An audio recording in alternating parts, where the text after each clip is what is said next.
જય જવાન જય કિસાન। આપ જોઈ શકો છો અમારા બનાસકાંઠાનું ગૌરવ રાજુભાઈ જોશી સાહેબનું કેસર ફાર્મ।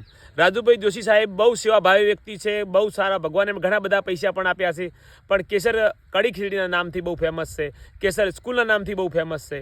એ ઘણું બધી સેવા કરી રહ્યા હતા, જેને આપણે પેલી કીટો પણ ઘણી બધી આપી રહ્યા હતા, ખૂબ સેવા કરી રહ્યા હતા। હવે રાજુભાઈ જોશી સાહેબને એક જ વાત છે કે મારા જિલ્લાના ખેડૂતો, મારા ગુજરાતના ખેડૂતો ઝેર ખાતું બંધ થાય, ઝેર ખાવાનું બંધ કરે, કેમિકલવાળી ખેતી છોડી અને પ્રાકૃતિક ખેતી ઉપર આવે। આવા સમયે રાજુભાઈએ આ ફાર્મનું મેનેજમેન્ટ, કેસર ફાર્મનું મેનેજમેન્ટ મને સોંપ્યું છે અને મારા હસ્તક આવ્યા પછી આ ફાર્મને આખું મલ્ચિંગ લગાવ્યું છે અને 25 આઇટમો લગાવી છે, જેમાં સ્ટ્રોબેરીથી લઈ, બ્રોકોલીથી લઈ, કોબીજ, ફુલાવર, દરેક આઇટમ, ચોળી, પાલક, ધોણા, લાલ મૂળા, વ્હાઈટ મૂળા, બધી જ આઇટમો અને 50%થી વધુ આઇટમો અહીંયા અમે સૌરાષ્ટ્રમાંથી જે દેશી બિયારણ મંગાવી અને પકવ્યા છે। તો આ અમારો દેશી બિયારણનો સ્વાદ હવે તૈયાર થવાની તૈયારી છે। તો એકવાર અવશ્ય અમારા કેસર ફાર્મની મુલાકાત લેજો। અમારા રાજુભાઈ જોશી સાહેબનું કેસર ફાર્મ અલગ રીતે ડેવલપ થઈ રહ્યું છે, તમામ ખેતી ડ્રીપ અને મલ્ચિંગથી કરી છે, એમાં 2-2, 3-3 પાક આપ જોઈ શકો છો, કોબીજ છે, ઘણી બધી રાજુભાઈ જોશી સાહેબે સવલત આપવામાં કોઈ કચાશ રાખી નથી।